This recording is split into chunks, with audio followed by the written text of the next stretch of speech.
Shalom ibu-ibu Easter Ministry. Senang sekali ya kita bisa berkumpul kembali setelah 3 tahun tidak berkumpul secara in person ya. Puji Tuhan, terima kasih Tuhan Yesus. Terima kasih Ibu Maria yang telah memberi kesempatan saya untuk membawa firman Tuhan pada hari ini. Mari kita berdoa. Tuhan Yesus, terima kasih Tuhan. Pada hari ini kami berkumpul kembali Tuhan bersama-sama untuk memuji, menyembah Engkau, untuk mendengarkan firman-Mu, dan juga untuk fellowship. Holy Spirit, pimpinlah kami. Berbicaralah kepada kami, bukalah hati kami untuk mendengar firman-Mu. Tidak hanya mendengar, tapi juga menjadi pelaku firman-Mu. Roh Kudus, urapilah hamba-Mu yang tidak ada apa-apanya. Hadirlah bersama-sama kami. Kami sangat merindukan Engkau, Roh Kudus. Dalam nama Yesus, kami berdoa. Amin. Praise the Lord. Today, tema dari firman Tuhan pada hari ini adalah lagu lama, yaitu Zaman sekarang berjagalah, zaman sekarang berjagalah, lihat dunia bergelora, kedengaran sini sana, banyak kabar menggemparkan, berlindunglah dalam sabda Allah. Zaman sekarang sudah mendekati akhir zaman.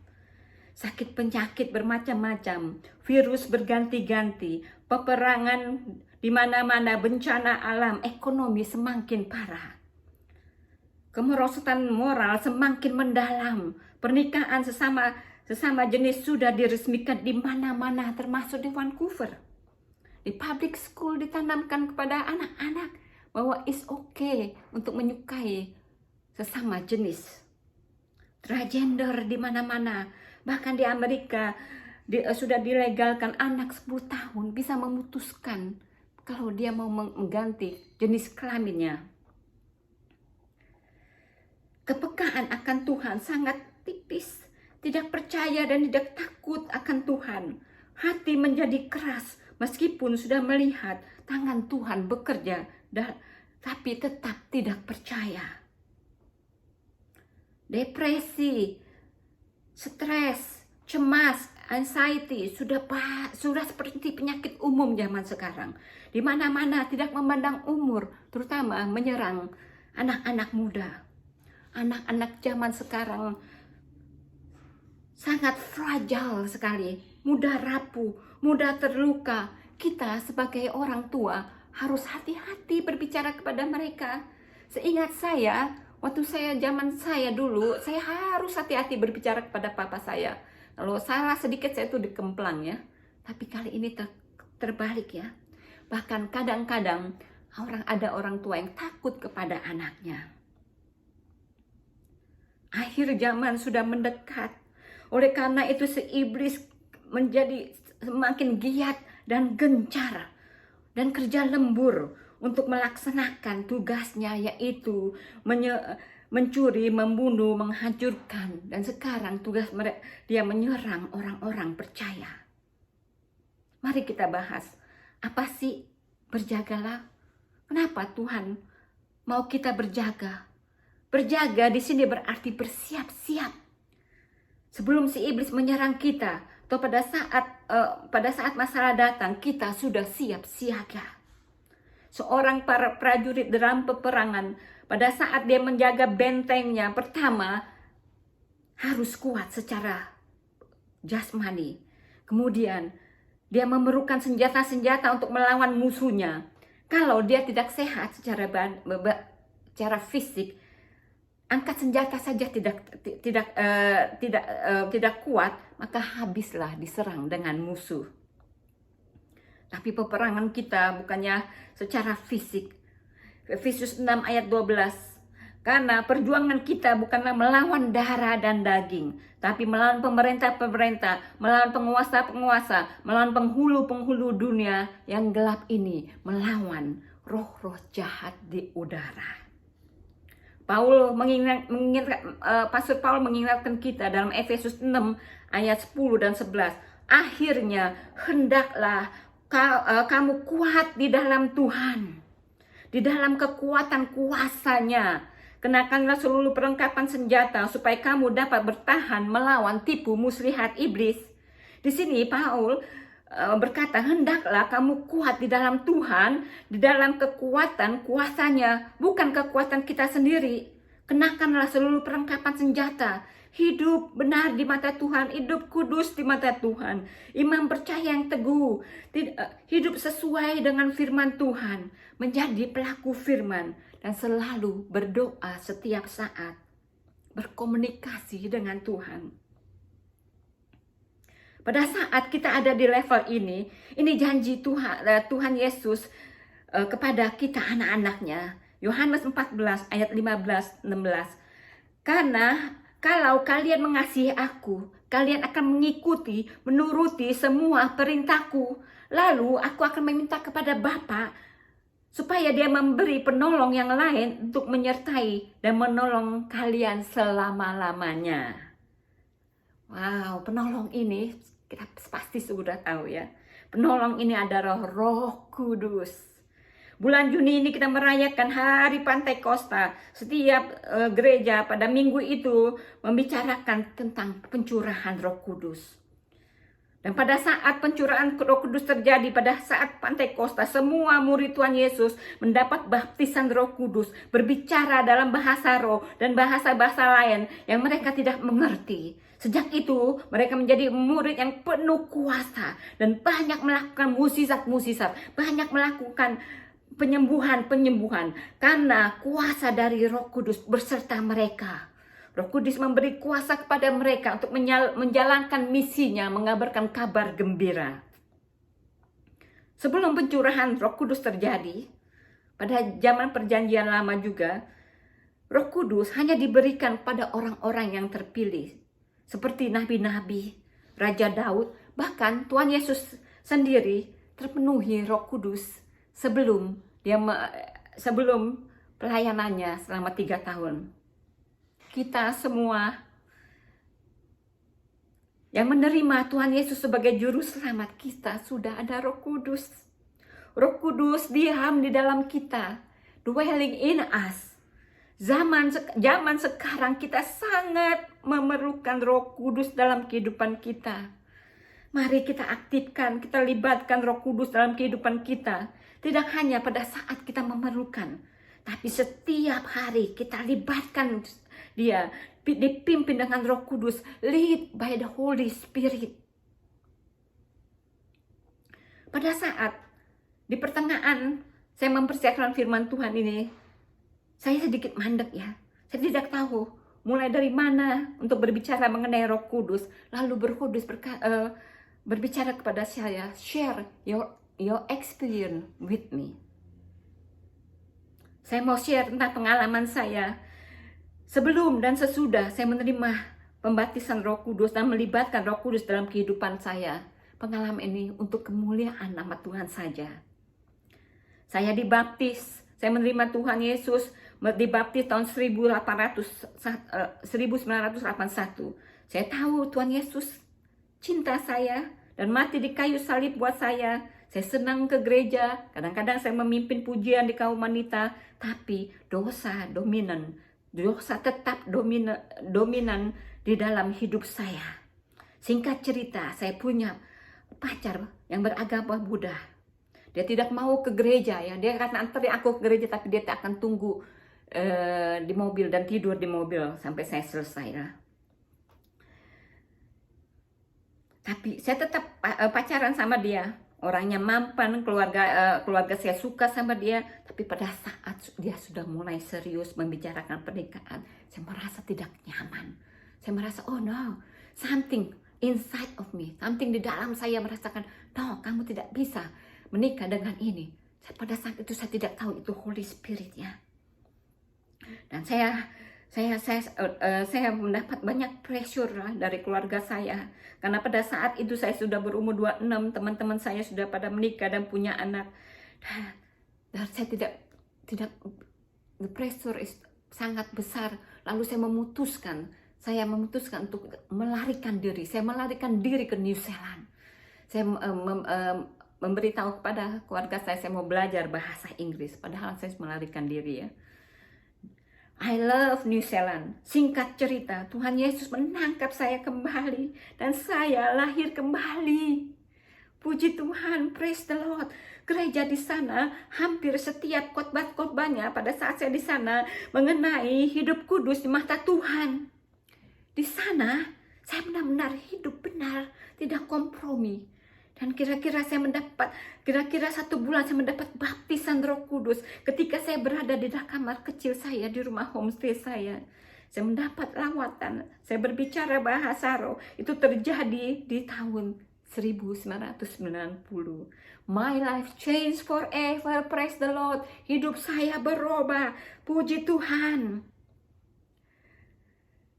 Singkat cerita, saya tinggal di New Zealand 1 tahun, lalu saya harus pulang ke Indonesia karena visa saya habis. Balik Indonesia, saya menjadi orang yang berubah. Saya menjadi Kristen yang kuat, tidak kompromi. Saya meninggalkan pekerjaan saya yang menurut manusia sudah biasa, tapi menurut Tuhan tidak benar.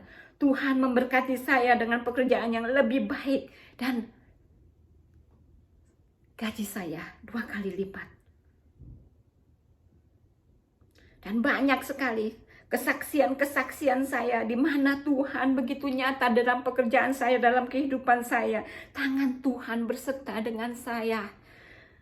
Dan 2 tahun kemudian, 2 tahun kemudian, singkat cerita, kami berempat dari cell group dari gereja kami memutuskan untuk ke Amerika, gabung sekolah Bible School, Street Ministry, Spirit Life Bible School.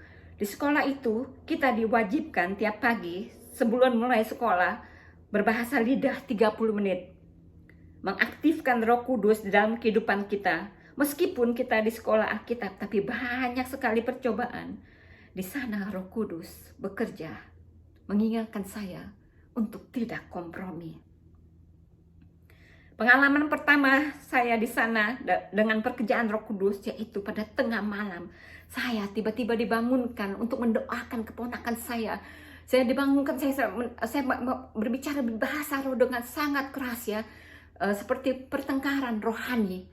Dan setelah selesai saya tuh capek ya. Saya capek, lalu saya tidur kembali. Beberapa hari kemudian dosen saya mengatakan kadang-kadang Roh Kudus membangunkan kita untuk mendoakan seseorang yang memerlukan peperangan rohani. Dan pada saat itu saya ingat, saya mendoakan keponakan saya, lalu saya telepon keponakan saya yang di LA, yaitu kokonya. Saya tanya kenapa apa kabarnya Angelin, lalu dia cerita Angelin hampir meninggal kena step ya, lalu terlambat dia akan meninggal ya. Aduh, pada saat pada saat Roh Kudus membangunkan saya untuk mendoakan, untuk intercede untuk keponakan saya. Itu terjadi 29 tahun yang lalu. Dan 6 tahun yang lalu terjadi lagi, Ibu. Itu saya waktu itu mempunyai pendatang dari Indonesia. Saya punya cousin temannya ya, namanya Acing. Dia sangat sombong, sangat arrogant ya, orang kaya di Indonesia ya, punya rumah di Singapura, di China. Dan saya nggak berapa suka sama dia gitu ya. Lalu pada saat itu dia juga dia minta cousin saya minta tolong untuk diantarkan ke Tepekong ya, ke Tepekong di Edmond. Saya harus drive karena saya merespek cousin saya drive ke Edmond ya. Lalu saya tunggu di mobil. Dan singkat cerita, dia pulang ke Indonesia, dan kira-kira sebulan setelah dia pulang, saya bangun dan Tuhan bilang, oke, doakan Acing. Lalu saya bilang, nggak usah deh Tuhan, nggak usah didoain tuh orang, tapi nggak bisa ya, doakan Acing. Lalu saya bilang, Tuhan, saya tidak tahu apa yang harus saya doakan. Lalu saya berbahasa roh, saya doakan dia dalam bahasa roh. Setelah selesai saya mendoakan dalam bahasa roh, Tuhan berkata, telepon cousin kamu. Saya bilang, oke Tuhan, nanti saya telepon kalau sorean ya, kalau soalnya pasti udah pada tidur, mereka udah malam, cousin saya tidurnya siang, tidurnya pagi ya. Lalu pada saya telepon, saya tanya cousin saya, gimana kabarnya Acing? Lalu dia bilang, oh Acing kena stroke di Singapura kemarin, hampir meninggal, kata gitu. Wah, Tuhan Yesus membangunkan saya. Ternyata tidak hanya saya saja yang dipakai Tuhan untuk intercede untuk dia. Ada beberapa hamba Tuhan juga dipakai. Itu saya diceritakan pada Acing pada saat dia datang ke sini ya. Dan puji Tuhan, Acing menerima Tuhan Yesus. Acing dipakai Tuhan Yesus sangat berapi-api ya. Seluruh keluarganya menerima Tuhan Yesus. Dan cousin saya jadi tidak suka sama dia karena dia berapi-api. Dia selalu mengabarkan Injil kepada cousin saya ya. Lalu Acing itu mempunyai pabrik di Indonesia. Kalau di pabrik di Indonesia selalu ada kesurupan. Dan pada saat kesurupan biasanya mereka panggil Pak Haji. Tapi kali ini dia panggil bosnya. Puji Tuhan, praise the Lord.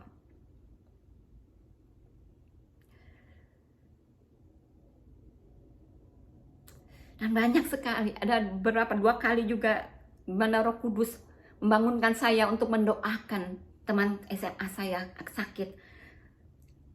Puji Tuhan.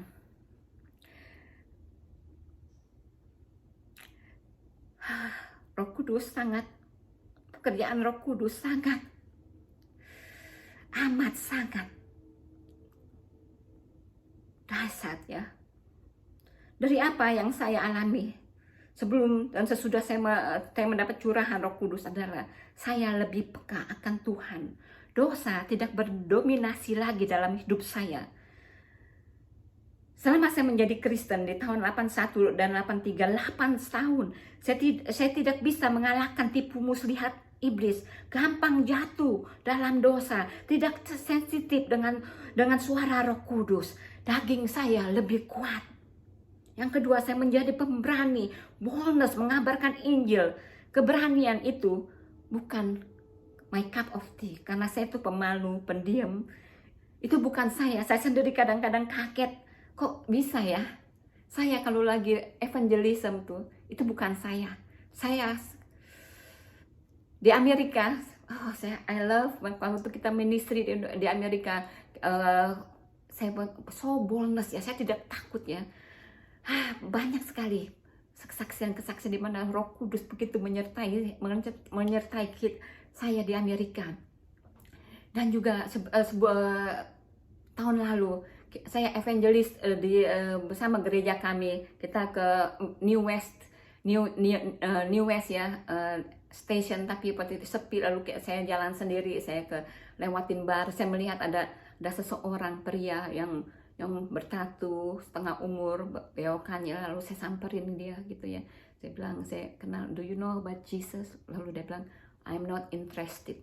Terus, tapi saya admire kamu to dare to come to me. Lalu saya ceritakan ini kepada anak-anak, kepada suami saya dan anak saya. Setelah saya pulang, anak saya yang laki, Mom, you should shame of yourself. Terus saya bilang, enggak, saya nggak mau share about myself. I'm not share to preach the gospel. Dan ibu-ibu, kemarin Mother's Day, anakku berdua membuat kaos custom buat saya yang berkata, let me tell you about my Jesus. Praise the Lord. Yang ketiga, kita bisa menjadi intercessor untuk mendoakan lingkungan kita seperti Angeline, Acing, dan juga teman SMA saya. Pekerjaan Roh Kudus sangat amazing. Dia lembut, dia gentle, manis, dan juga penuh kuasa, powerful. I love Holy Spirit. I cannot live without Holy Spirit. Pada saat saya menikah, entah kenapa, saya tidak melibatkan Roh Kudus dalam kehidupan saya. Saya hanya meminta pertolongannya pada saat saya dalam kesusahan. Sehingga hidup rohani saya kayak yoyo, up and down, up and down. Dan pada bulan lalu saya tuh di-attack sama iblis ya. Saya tidak ada sukacita. Iman percaya saya tergoncang. Si iblis mengintimidasi saya. Ayo, apa yang kamu doakan tidak bekerja. Dan pada saat membaca Alkitab, saya tidak fokus lah.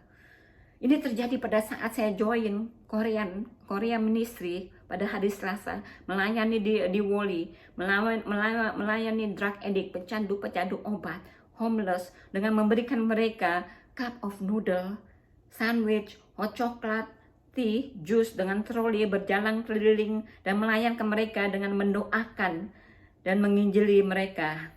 Dan pada pertengahan Mei, saya bimbang. Si iblis berkata, mereka tidak akan berubah, percumalah kamu buang waktu, dan lain-lain negative word. Saya merasakan itu ya. Saya merasakan tidak ada sukacita lah. Lalu saya memutuskan untuk ke cabin sendiri, untuk bergumul, bersekatu dengan Tuhan. 5 hari saya di sana. I love it. Saya mengikuti KKR 10 hari pencurahan Roh Kudus di Indonesia yang pada saat itu saya download melalui YouTube. Saya senang sekali. Saya senang sekali. Saya bisa berdoa, saya bisa berdoa, berteriak, apapun yang saya lakukan tidak ada yang mendengar ya. Dan saya sangat diberkati, saya sangat dikuatkan dengan Roh Kudus. Roh Kudus mengingatkan saya akan kebaikannya, akan kuasanya, apa yang telah saya alami di masa lalu. Roh Kudus mengingatkan saya untuk berkomunikasi, melibatkan Roh Kudus setiap hari, tidak hanya pada saat kita memerlukan Dia, tapi tiap hari. Dan pada saat itu saya membuat komitmen, Tuhan Yesus, saya mau Roh Kudus, saya mau melibatkan Engkau setiap hari. Dan pada saat saya di cabin, saya mendengar firman Tuhan. Pada akhir zaman, orang tidak akan berubah. Dalam Wahyu 22 ayat 11, barang siapa yang berbuat jahat, biarlah ia terus berbuat jahat. Barang siapa yang cemar, biarlah ia terus cemar. Barang siapa yang benar, biarlah ia terus berbuat kebenaran. Barang siapa kudus, biar ia terus menguduskan diri. Saya mendengar ayat ini tersentak lah. Saya ingat anak-anak saya tidak dekat dengan Tuhan, Tuhan. Lalu saya mulai melakukan peperangan rohani dalam bahasa roh. Dan saya melakukannya seperti saya tuh bertengkar. Dan saya merasakan sesuatu terjadi di alam loh. Saya merasakan damai setelah selesai. The best thing, berbahasa roh, si iblis tidak mengetahui apa yang kita doakan, dan kita juga tidak tahu apa yang kita doakan. Jadi dia tidak bisa mencuri doa-doa saya. Setelah saya berdoa, saya membuat komitmen untuk melakukan peperangan rohani untuk mereka, tidak hanya dalam bahasa tapi dalam bahasa roh. Setelah saya pulang ke Indonesia, saya melakukan peperangan rohani dengan bahasa roh. Pada saat saya melakukan itu, air mata saya mengalir ya. Saya tidak tahu apa yang Roh Kudus doakan, tapi saya percaya sesuatu good akan terjadi dalam kehidupan dalam kehidupan rohani anak-anak saya. Dari pengalaman saya ini, saya mengambil konklusi di mana kecurahan Roh Kudus dan melibatkan Roh Kudus dalam kehidupan kita menjadi dampak rohani saya. Pertama, saya peka akan suara Tuhan. Dosa tidak dominasi lagi dalam hidup kita. Kedua, saya menjadi berani, boldness mengabarkan Injil. Ketiga, saya menjadi intercessor untuk keluarga saya, teman dan lingkungan saya untuk melakukan peperangan rohani. Roh Kudus. Keempat, Roh Kudus menolong saya untuk balik kepada Tuhan. Lebih kuat di dalam Tuhan. Tidak terintimidasi sama si iblis. Dia juga menolong saya dalam pernikahan saya, dalam bisnis saya. Roh Kudus menolong di setiap saya mempersiapkan firman Tuhan. Tanpa Roh Kudus saya bukan apa-apa. Saya tidak ada talenta, tapi Roh Kudus beserta saya mampu dan saya confident. Roh Kudus menghibur saya pada saat sesedih, pada waktu orang menyakiti hati saya. Dia menghibur saya tidak dendam, tidak kepahitan. Roh Kudus menghibur, memberi kekuatan rohani untuk tidak berlarut-larut. Saya baru saja kehilangan cici saya nomor 3 yang meninggal hari Rabu mendadak ya. Hari Selasa saya menerima WA, hari Rabu paginya meninggal. Saya sedih sekali. Saya sedih, tapi sebelum saya bicara kepada dia 8 hari sebelumnya pada saat di kabin, dia tidak apa-apa, cuma diminta didoakan kakinya. Biasanya saya berlarut-larut, tapi Roh Kudus memberi penghiburan, memberi kekuatan kepada saya. Zaman sekarang si iblis bekerja lebih giat, kerja lembur untuk melaksanakan agenda-agenda mereka, yaitu mencuri, membunuh, menghancurkan. Dia tahu kelemahan kita, dia tahu kancing mana yang harus dipencet untuk kita untuk kita jatuh dalam dosa. Seperti tentara siap siaga dalam senjata di tangannya. Jadi pada saat musuh datang, tinggal pencet senjatanya, dar, membunuh.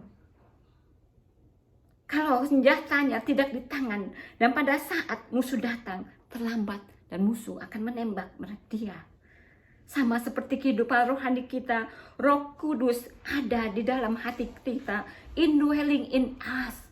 Pada saat kita mengaktifkan, melibatkan Roh Kudus dalam hidup kita, berarti kita sudah siap siaga, perlengkapan senjata Tuhan dan Roh Kudus, sehingga pada saat musuh kita melihat kita sudah siap siaga, dia akan takut dan mundur ya.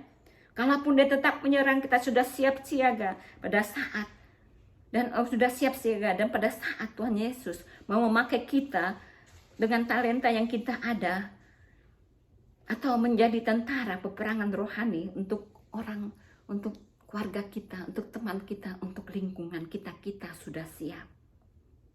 Mari ibu-ibu, saya mendorong kita semua kuat di dalam dengan kuasanya, kuat di dalam kuasanya, mengaktifkan, melibatkan Roh Kudus dalam kehidupan kita, tidak hanya pada saat kita memerlukan dia. Lead by the Spirit, sebagai tentara Tuhan yang kuat, bisa mengalahkan tipu muslihat untuk kita, keluarga kita, dan orang-orang selingkungan kita.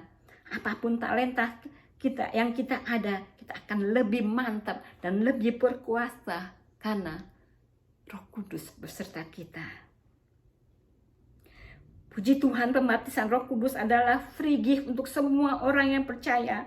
Kalau kita percaya untuk dan merindukan untuk menjadi pendoa, menjadi saksi yang berani, menjadi lebih peka akan suaranya, dan semua ini untuk kemuliaan Tuhan saja, maka Tuhan Yesus akan memberikan pencurahan kepada kita. Mari kita tutup firman Tuhan ini dengan menyanyikan lagu Roh Kudus, Kau ada di sini. Puji Tuhan, Tuhan Yesus memberkati.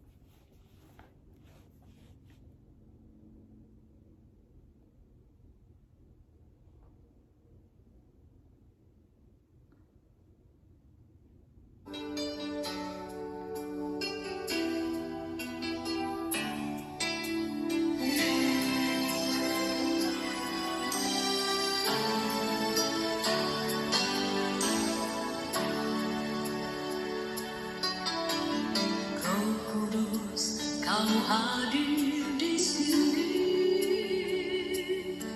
Roh Kudus, ku mengasihimu. Kau lembut, kau manis, kaulah penghiburku, penolongku, diutus Bapa-Ku.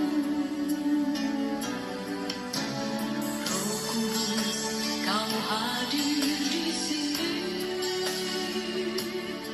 Roh Kudus, ku mengasihimu. Kau lembut, kau manis, kaulah penghiburku, penolongku, diutus Bapa-Ku.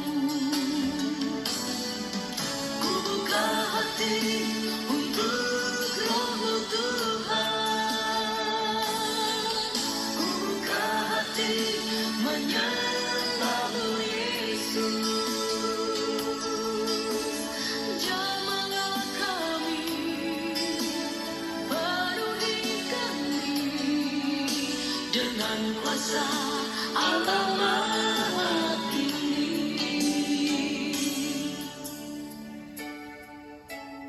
Amin. Tuhan Yesus memberkati. Semoga firman Tuhan ini menjadi berkat dan nama Tuhan Yesus saja dimuliakan. Haleluya. Thank you Jesus. Amin.